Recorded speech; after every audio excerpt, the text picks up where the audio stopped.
तुम्ही आवाज ऐकला असेलच, किती कुरकुरीत बनवून तयार झालेले आहेत। गणेश चतुर्थी आलेली आहे, तर आता मोदक वगैरे बनवायची तयारी सुरू झालेली असेलच। तर कधी कधी काय होते, आपण फ्राय करायला मोदक घेतो तेव्हा ते एकदम म्हणजे कुरकुरीत होत नाही, चिवट होऊन जातात। नाहीतर मग गरम असतानाच कुरकुरीत असतात आणि नंतर मग ते चिवट होतात। पण आज आपण जे मोदक बनवणार आहोत ते एकदम कुरकुरीत बनवून तयार होणार आहेत। चला तर मग बनवूया।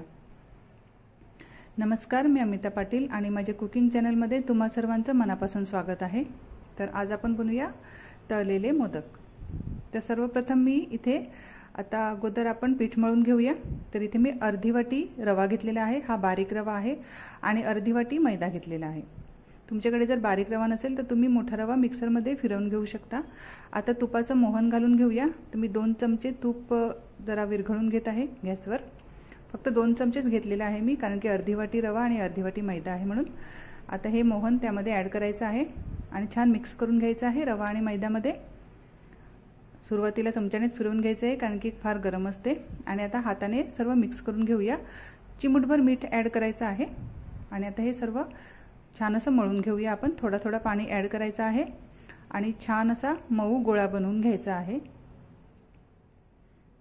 एकदम लूज सुद्धा पीठ करू नका, म्हणजे एकदम पाणी जास्त एकदाच ॲड करू नका। थोडा थोडाच पाणी मुस्काच ॲड करा आणि एकदम कडक पीठ मळू नका, थोडं लूजच ठेवा, कारण की ते मग झाकण देऊन अर्धा तास ठेवतात तेव्हा ते अजून मग कडक होऊन जाते। तर आता आपण अर्धा तास झाकण देऊन वाट पाहूया।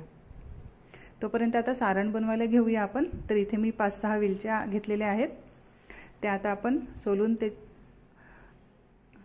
घेऊया। आणि आता त्याचं वाटण करून घ्यायचं आहे, पण पूर्ण वाटण करायचं नाही आहे, थोडंसं अख्खंच ठेवायचं आहे, म्हणजे दाताखाली वेलच्या आल्यावर खूप छान फ्लेवर येतो, म्हणजे बरं जसं वाटते दाताखाली अशी वेलची आली तर गोडधोडमध्ये। ते बघा मी जरा अख्खेच ठेवलेले आहेत। आणि अर्धा मी जायफळ घेतलेला आहे। तर आता आपण गूळ कापून घेऊया। मी कट करून घेत आहे, तुम्ही किसणीवर किसून घेतलं तरी चालेल। आणि तुम्हाला गूळ नाही हवं असेल तर तुम्ही साखरसुद्धा घेऊ शकता। हे बघा कट केलेला आहे, छान असं बारीक झालेलं आहे। तर इथे मी आता 1 वाटी नारळ घेतलेला आहे, ओला नारळ, आणि अर्धी वाटी, जवळजवळ अर्धी वाटी असं गूळ घेतलेला आहे, म्हणजे नारळापेक्षा अर्धं गूळ घ्यायचं। आता इकडे एक नॉनस्टिक पॅनमध्ये मी 2 मोठे चमचे डालडा तूप ॲड करत आहे, तुम्ही साजूक तूप घेतलं तरी चालेल। आता त्यामध्ये आपला हा नारळ ॲड करायचा आहे आणि तुपामध्ये छान असं फिरवून घ्यायचं आहे। गॅस एकदम बारीकच ठेवा। 2 ते 3 मिनिटं असं तुपावर नारळ फिरवून घ्यायचं आहे आणि त्यानंतर आपला हा कट केलेला गूळ त्यात ॲड करायचा आहे। गॅस बारीक ठेवून असं फिरवून घ्यायचं आहे। गूळ एकदम छान असं विरघळून जायला हवं, असं फिरवतच राहायचं आहे, नाहीतर खाली लागायची शक्यता असते।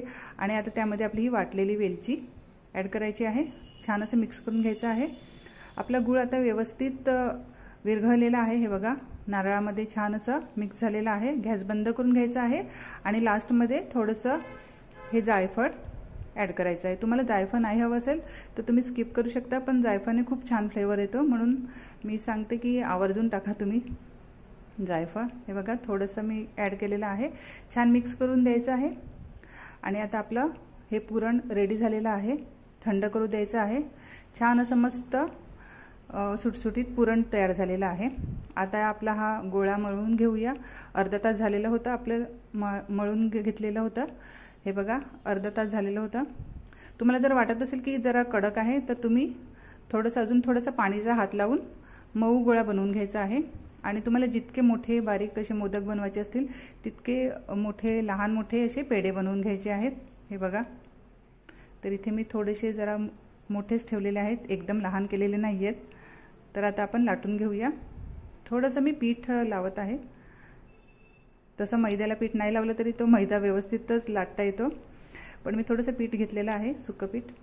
आता छोटीशी पुरी बनवून घ्यायची आहे, एकदम जाडसुद्धा नाही आणि एकदम बारीकसुद्धा नाही, हे बघा।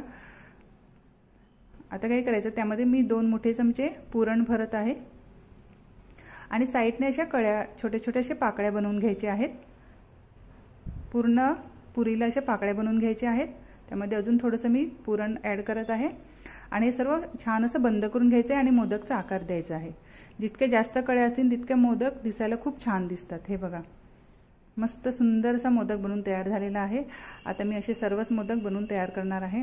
हे बघा किती छान अशा पाकळ्या तयार झालेल्या आहेत। आता असे मी मोदक पहिले 5 मोदक बनवून तयार केलेले होते। आता हे आपण फ्राय करूया।